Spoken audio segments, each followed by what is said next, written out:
Hi hello friends, ನಾನಿವತ್ತು ಹೆಸರುಕಾಳು ಸಾಂಬಾರು ಮಾಡ್ತಾಯಿದ್ದೀನಿ. ಬನ್ನಿ ಯಾವ ಥರ ಮಾಡೋದು ಅಂತ ನೋಡೋಣ. ಒಂದು ಕುಕ್ಕರ್ ಇಟ್ಕೊಂಡು 1 ಕಪ್ ಹೆಸರುಕಾಳು ತೊಗೊಳ್ತಾ ಇದ್ದೀನಿ. 1 ಕಪ್ ಆನಿಯನ್ ತೊಗೊಂಡಿದ್ದೀನಿ. 1 ಕಪ್ ಟೊಮೊಟೊ ತೊಗೊಂಡಿದ್ದೀನಿ. ನೀವು ಹುಣಸೆಹಣ್ಣು ಹಾಕೋದಾದರೆ ಟೊಮೊಟೊ ಸ್ವಲ್ಪ ಕಮ್ಮಿ ಮಾಡ್ಕೊಳ್ಳಿ. ಅದಾದಮೇಲೆ 1 ಕಪ್ ಆಗೋಷ್ಟು ಆಲೂಗಡ್ಡೆ ತೊಗೊಂಡಿದ್ದೀನಿ. ನೀವು ಬೇಕಿದ್ದರೆ ತರಕಾರಿ ಸಹ ಆ್ಯಡ್ ಮಾಡ್ಕೋಬೋದು. ಬೀನ್ಸು, ನವಿಲುಕೋಸು ಆ ಥರ ಯಾವುದಾದ್ರೂ ಆ್ಯಡ್ ಮಾಡ್ಕೋಬೋದು. ಅದಾದಮೇಲೆ 7ರಿಂದ 8 ಎಸಳು ಬೆಳ್ಳುಳ್ಳಿ ತೊಗೊಂಡಿದ್ದೀನಿ. ರುಚಿಗೆ ತಕ್ಕಷ್ಟು ಉಪ್ಪು ತೊಗೊಂಡಿದ್ದೀನಿ.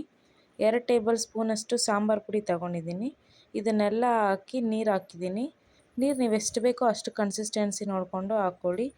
ತೆಳ್ಳ ಬೇಕಂದರೆ ತೆಳ್ಳಗೆ ಮಾಡ್ಕೊಳ್ಳಿ, ಸ್ವಲ್ಪ ಗಟ್ಟಿಗೆ ಬೇಕಾದರೆ ಗಟ್ಟಿಗೆ ಮಾಡ್ಕೊಳ್ಳಿ.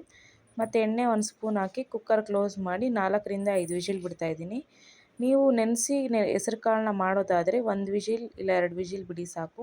ನಾವು ನೆನೆಸಿಲ್ಲ, ಅದಕ್ಕೋಸ್ಕರ 4ರಿಂದ 5 ವಿಷಿಲ್ ಬಿಡ್ತಾಯಿದ್ದೀರಿ. ಅದಾದಮೇಲೆ ಪಕ್ಕದಲ್ಲಿ ಒಗ್ಗರಣೆ ಹಾಕೋತಾ ಇದ್ದೀನಿ. ಒಂದು ಚಿಕ್ಕ ಬಾಣಲಿ ಇಟ್ಕೊಂಡು 1 ಸ್ಪೂನಷ್ಟು ಎಣ್ಣೆ ಹಾಕಿ, ಎಣ್ಣೆ ಕಾದ್ಮೇಲೆ 1/4 ಟೇಬಲ್ ಸ್ಪೂನಷ್ಟು ಸಾಸಿವೆ ತೊಗೊಂಡಿದ್ದೀನಿ. 1/4 ಟೇಬಲ್ ಸ್ಪೂನಷ್ಟು ಜೀರಿಗೆ ಹಾಕ್ಕೊತಾ ಇದ್ದೀನಿ. ಅದೆರಡು ಸ್ವಲ್ಪ ಕಾದ್ಮೇಲೆ ನೀವು ಈ ಜಾಗದಲ್ಲಿ ಬೇಕಿದ್ದರೆ ಹಿಂಗು ಸಹ ಹಾಕ್ಕೋಬೋದು.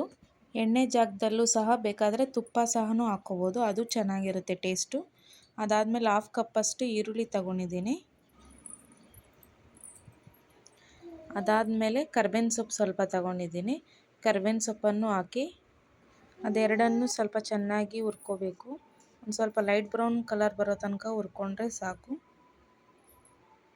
ಅದಾದಮೇಲೆ ಕುಕ್ಕರ್ ಓಪನ್ ಮಾಡಿ ಸ್ಟವ್ ಅಂಟಿಸಿ ಈಗ ಒಗ್ಗರಣೆ ಹಾಕಿದ್ದೀರಲ್ಲ ಅದನ್ನು ಹಾಕ್ಕೊಳ್ಳಿ. ಅದಾದಮೇಲೆ 1 ಕಪ್ ಕೊಬ್ಬರಿ ತೊಗೊಂಡಿದ್ದೀನಿ. ನೀವು ಹಸಿದು ಬೇಕಾದರೂ ಹಾಕ್ಕೊಳ್ಳಿ, ಇಲ್ಲ ಒಣಗಿದ್ದು ಬೇಕಾದರೂ ಹಾಕ್ಕೊಳ್ಳಿ. ಲಾಸ್ಟ್ಗೆ ಕೊತ್ತಂಬರಿ ಸೊಪ್ಪು ಹಾಕಿ ಚೆನ್ನಾಗಿ ಮಿಕ್ಸ್ ಮಾಡ್ಕೊಳ್ಳಿ. ಒಂದು 5 ನಿಮಿಷ ಕುದಿಯೋಕ್ಕೆ ಬಿಡಿ. ಇಷ್ಟು ಕುದ್ರೆ ಸಾಕು.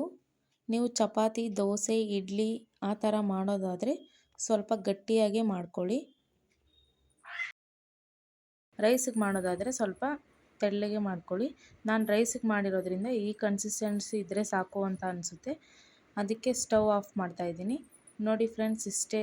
ಇದ್ರ ರೆಸಿಪಿ ಇಷ್ಟ ಆಗಿದ್ರೆ ನನಗೊಂದು ಲೈಕ್ ಮಾಡಿ, ಶೇರ್ ಮಾಡಿ, ಕಮೆಂಟ್ ಮಾಡಿ. ನೆಕ್ಸ್ಟ್ ಯಾವ ರೆಸಿಪಿ ಬೇಕು ಅಂತ ಕಮೆಂಟ್ ಮಾಡಿ. ಹಾಗೆ ನನ್ನ ಚಾನಲ್ನ ಸಬ್ಸ್ಕ್ರೈಬ್ ಮಾಡಿ. Thank you for watching.